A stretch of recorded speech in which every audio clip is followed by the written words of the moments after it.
right? There's always been that, and that comes from directly from slavery. You know, if you're light, you're right. If you're brown, stick around. If you're black, stay back.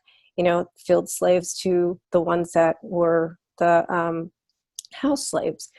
And, you know, that still carries over at some unconscious level and keeps Black people asleep, right? And then, of course, all the white people keep themselves asleep by what racism? I'm not a racist, you know?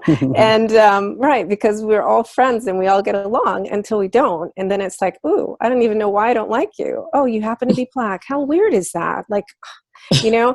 And, but I appreciate everyone like reading the books and watching the videos, but my caution is, you know, because I do want people to lean into their deepest emotions, but stick with what's in front of you to some extent. You know yourself, right? And I want us to, we cannot heal if we don't protect our hearts. And when I say protect your heart, if you can't watch a horror flick, don't watch these videos of kids getting beat up. Don't find out about all the Black towns that got burned down in the past 100 years. Don't do it, right? If you are doing better by reading books and you can filter what that would have looked like, do that. So that's my caution going into all this. And I mean, more to one another, kind of like what you just demonstrated in that example between you and Cordelia, that we listen more, that we are better able to feel other people's pain. It helped produce a different set of emotions in people more purposefully and intentionally, coming from a place of awareness and deep digging, not from just like guessing, but really seeking to understand and knowing what the right angles are to take. And that's going to be a lot of work. It's going to take a lot of work. As it always does, as it did before this on lots of other topics. And this topic just requires us to go even deeper, and to be more introspective and to dive more into the other people's shoes. And I have to say, during all this time, you know, I realize there's been a lot of ignorance on my part. And I'm sure I'm not the only one who looks like me, who's, they may not want to admit it, but that's truth. There's been a lot of deep dive, you know, trying to educate myself. Yes, I have been the victim of microaggressions many times for many reasons in my life. But at the same time, I have bias. I admit to the bias. I have bias, and it's probably never going to go away. I work at it when I realize whatever's happening. When I sense it, I work on it. But I think anybody who says they don't might want to go take some more time to educate themselves and maybe just self-reflect. But I think I would have to say that many of us sit in a place of ignorance, from all different sides. And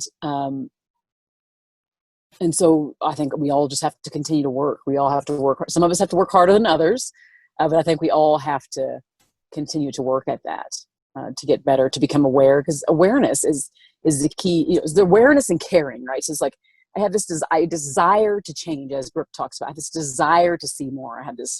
I know I don't know enough, and so I have to continue to search. There's the care, and there's knowing, and then there's just actually doing. And so there's that action that Brooke talked about earlier. Because we can talk about it and be aware all day, but if we don't seek to change, we don't set out to change and to be the change we're seeking in our own small little world, inside of our own small little shoes. What I have found out in these last 5-6 weeks is amazed me and surprised me in a way, like how much I did not know. And because as soon as all of this started and the protest started, like I started reading and watching some of the documentaries, and every time I was in one of the conversations or read or like learned more, I was like, how come like for 21 years that I've been here, I haven't even done any of this before? And I have Black and brown and all kinds of friends from all around the world. And how come I stayed like ignorant? That was very surprising. So first of all, I felt like there's so much more to learn, obviously, because what I have learned in these 5 weeks is like crazy different than what I have known. And so my first thing is like to learn more so that we can have more informed action. We always are talking more about action in our circles, right? In all my circles. Okay, talking is one thing and is important. And we have to talk more about the uncomfortable topics. But at the same time, when I take an action, I really want to be more informed. Not knowing the history or how we got here. Heather, we had the conversation where when all of this sparked, you said, I wondered where you went. And embarrassingly, I had to say, I didn't know what to say. I didn't know how to reach out because I was deeply affected. So my curiosity is extreme, and I'm trying to hold that space open because all of the experiences and teaching and beliefs can come in and block that out. And the discipline is to allow space to learn, because all of you can fill my soul, my heart, my mind with better thinking. So, Mike, even though we connected a while ago on LinkedIn, until we had a charged exchange, we didn't really, that was the thing, right? Like you being asleep, me to some extent being asleep. I'm just like, oh, hey, I'm so sorry that happened to your town. And I was like, I felt like you were pounding back at me. So, but you know what I mean? But in the end, I was like, okay, well, I don't want to misunderstand. I want to use this as an opportunity to connect and better understand. And right. So we got on the phone. So.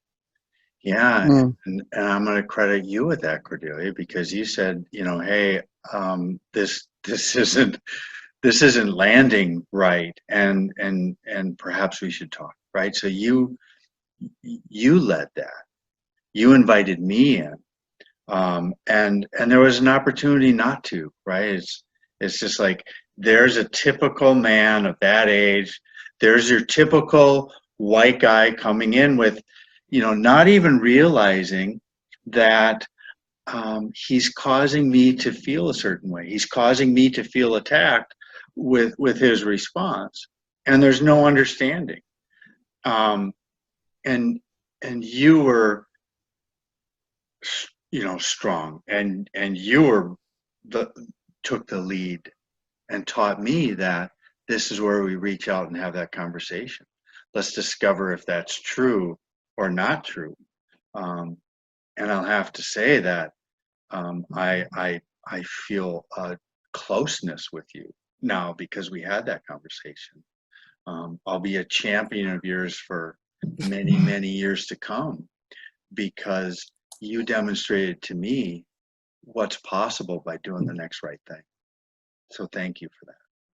You're welcome. And I agree. I feel closer to you too. Somebody has to help a bumbling idiot along the road, right? And I'm not saying I'm above reproach, but it's just that day I got to lead.